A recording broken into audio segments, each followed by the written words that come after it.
Matériellement, il n'y a plus rien. Mais oui, tout ce que nous voyons ici, des vieilles maisons, des vieux bâtiments, ça nous rappelle des Congo belges. Tout ce que les Belges nous avaient laissé est en régression. C'est ça le plus grand regret. Ils ont laissé des traces indélébiles sur le peuple, sur la culture. On garde le français, bien que ce ne soit pas forcément une des langues, mais bon, on aurait bien voulu le flamand, mais ça passe, hein. Le français à défaut. La Belgique nous a amené la religion, la chicotte. Ah ben, moi j'ai étudié gratuitement à cette époque là-bas. Hein. J'ai fait mes écoles primaires et secondaires à billets et fournitures scolaires sans rien payer de ma famille. Les Belges sont des missionnaires. Ils sont venus ici en mission, mais ils nous ont laissés. C'est dommage. Moi je peux dire que l'héritage politique a été décevant. La formation de l'élite politique congolaise était décevante. Après l'indépendance, les Congolais n'étaient pas préparés. Il n'y avait pas le leadership. Et c'est avec ça qui a fait que le Congo tombe dans le gouffre, dans les chaos.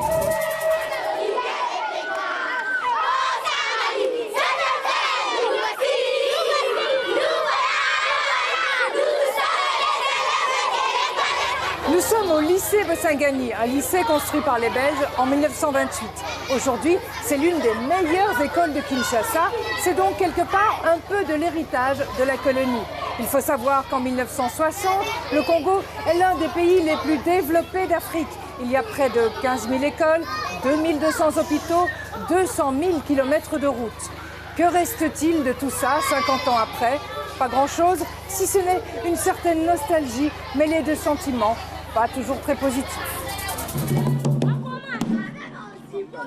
Ceux-là sont bien trop jeunes pour savoir ce qu'était la vie de leurs grands-parents il y a 50 ans, quand le Congo était encore une colonie.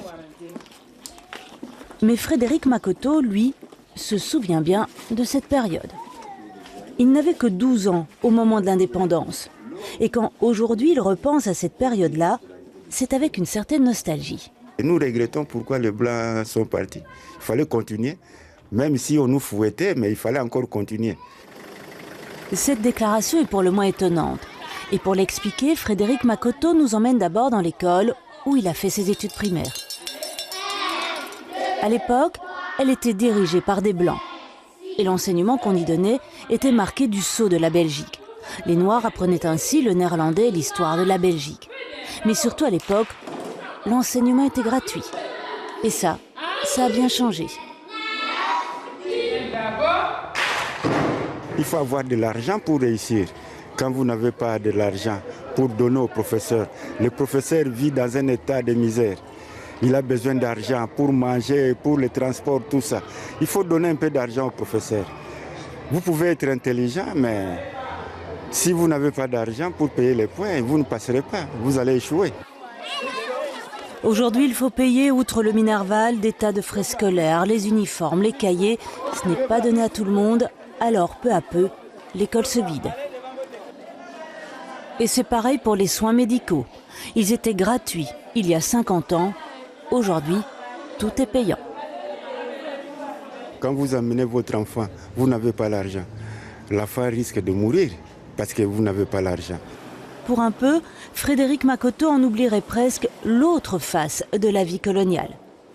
Avant l'indépendance, manger dans un restaurant comme celui-ci, c'était inimaginable pour un Congolais. Que voulez-vous? C'était la colonisation. L'homme noir était toujours complexé devant un homme blanc. Là où il y a des blancs, il ne peut pas vraiment s'approcher. C'était donc comme ça. Et puis les Noirs ne pouvaient pas sortir comme ils voulaient. Il y avait des horaires à respecter. Après 15 heures, par exemple, le quartier des Blancs leur était interdit. Après les heures de travail, chacun rentre chez lui. On ne peut plus voir les Noirs en ville, là où il y a des Blancs. Parce que là, quand vous y allez, c'est pour déranger les Blancs. Il faut laisser les Blancs tranquilles. À la tombée du jour, après ce voyage dans le passé, Frédéric Makoto rentre chez lui. Sa maison est plongée dans l'obscurité. Comme souvent dans ce quartier populaire, il n'y a pas d'électricité. Et ça aussi, ça lui fait regretter le temps du Congo belge.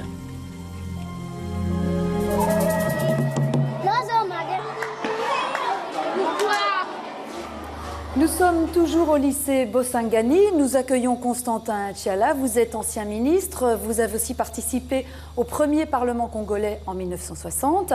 À vos côtés, Freddy Mulumba. Vous êtes le directeur du quotidien Le Potentiel.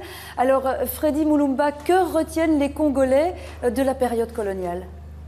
Oui, je pense qu'il y a d'abord des générations. La première génération retient au moins l'organisation, les temps où, ils disent d'ailleurs, et même les temps où les trains partent à l'heure, du temps de la colonisation. Aujourd'hui, on voit qu'il y a des retards, les choses sont désorganisées.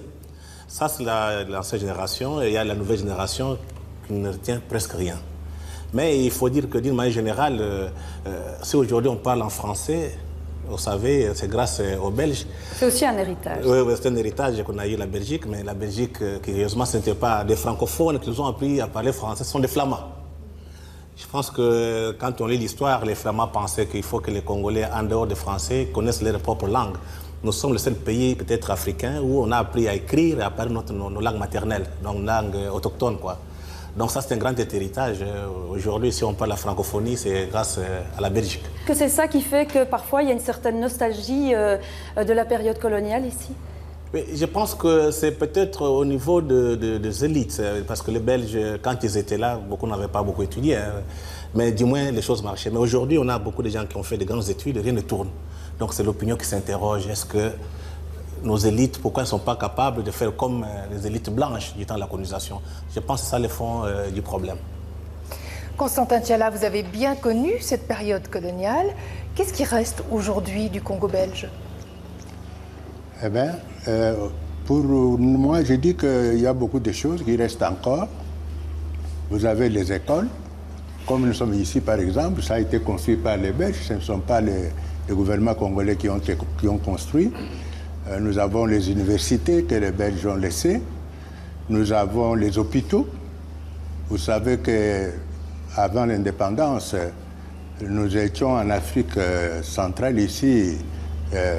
Nous avions de meilleurs hôpitaux. Et même l'Afrique du Sud.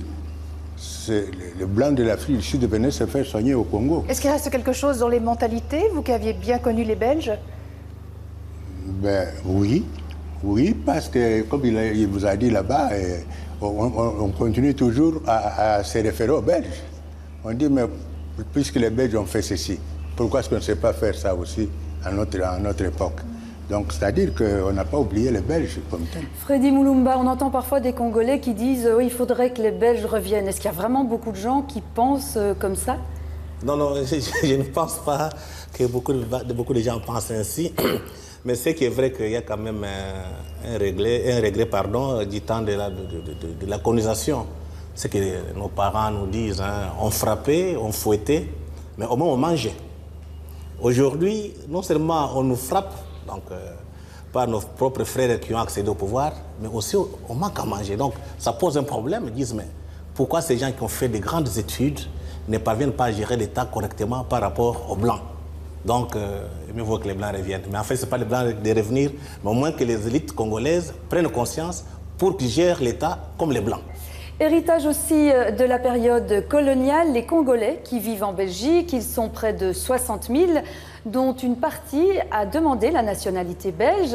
Alors quel regard portent-ils sur le Congo d'aujourd'hui? Comment vivent-ils en Belgique? Se sentent-ils un peu belges ou sont-ils restés profondément congolais? C'est un reportage à Bruxelles de Bernard Leplat. Madi est née à Kinshasa. En 1991, ses parents fuient les troubles et les pillages qui ravagent la capitale congolaise. Elle se retrouve en Belgique et entame des études. Aujourd'hui, elle travaille à l'Université libre de Bruxelles. Pour garder ses racines, elle plonge régulièrement et avec gourmandise au cœur de Matongé, le quartier congolais de Bruxelles. La cuisine, c'est le lien. C'est le lien que nous gardons avec là-bas, c'est le lien que ici on ne se sent pas seul, parce que la cuisine chez nous c'est ouvert, donc il y a toute la famille qui vient, les amis, et on peut faire une tablée. En général, une femme congolaise qui fait une petite casserole de 2 personnes, je n'ai jamais vu. En général, au minimum, c'est pour 6 ou 8 personnes. Entre Bruxelles et Kinshasa, l'aller-retour est ici permanent. Entre robe et pagne, l'hésitation de la femme quotidienne. la façon dont elle va le mettre, on saura si elle est joyeuse, si elle est fâchée, si voilà, donc tout ça et voilà, donc c'est ça. Votre voisine, elle est joyeuse ou elle est fâchée aujourd'hui? Elle est classe.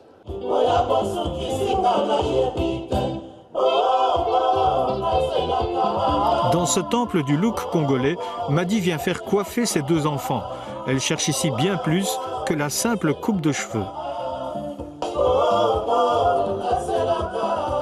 Ils reviennent ici pour une ambiance, mais aussi pour ce lien social, familial et aussi d'appartenance. Parce que c'est important pour nos enfants de savoir qu'ils sont de quelque part et quand ils viennent ici, notamment en perpétuant, voilà, ça garde le lien. À la maison, Adrien et Émilie n'ignorent donc rien de ce qui se passe au Congo. Ils ont d'ailleurs leur vision des choses. C'est un pays qui est pauvre et aussi ils n'ont pas d'eau. Et ils n'ont pas de tartines et ils n'ont pas de 4 heures.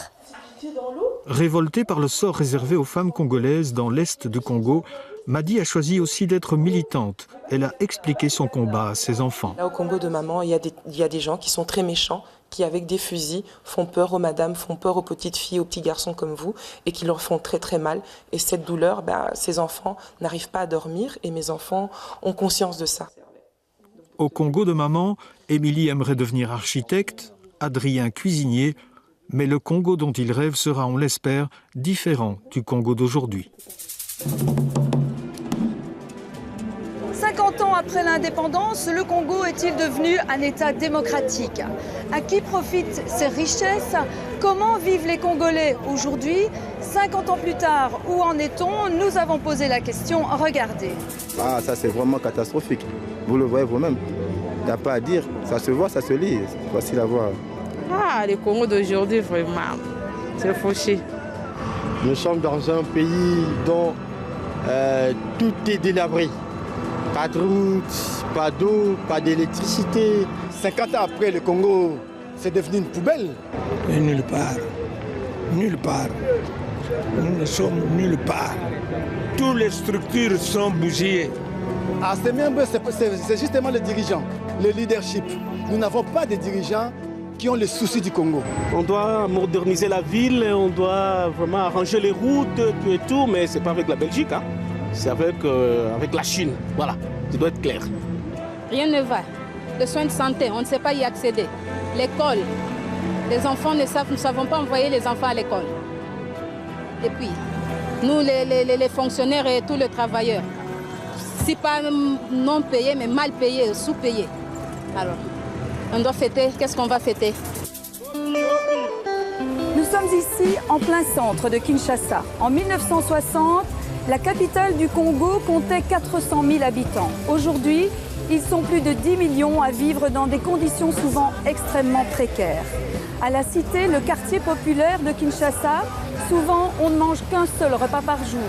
On y vend des morceaux de pain et des demi-poissons. Au Congo, l'espérance de vie est de 46 ans.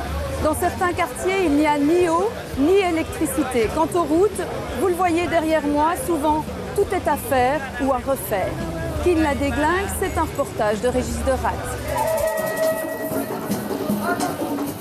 Kinshasa offre à chaque coin de rue un véritable tableau brinque-ballant. Ici, tout est passablement déglingué, vieilli, amoché, usé par le temps. Et pourtant, dans ce chaos apparent, on rencontre des Kinois volontaires et très attachants.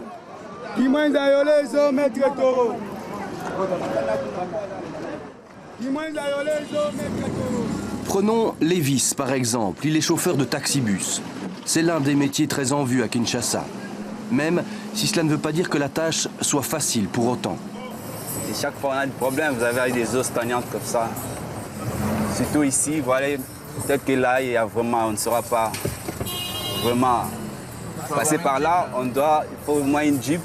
Là, je dois me débrouiller, chercher des tronçons là où c'est un peu praticable. Il faudrait qu'on dévie. Voilà. Pour Nadine aussi, la journée commence. Elle espère trouver un bus pour rejoindre son lieu de travail. Et comme chaque matin, elle sait que ce n'est pas forcément gagné.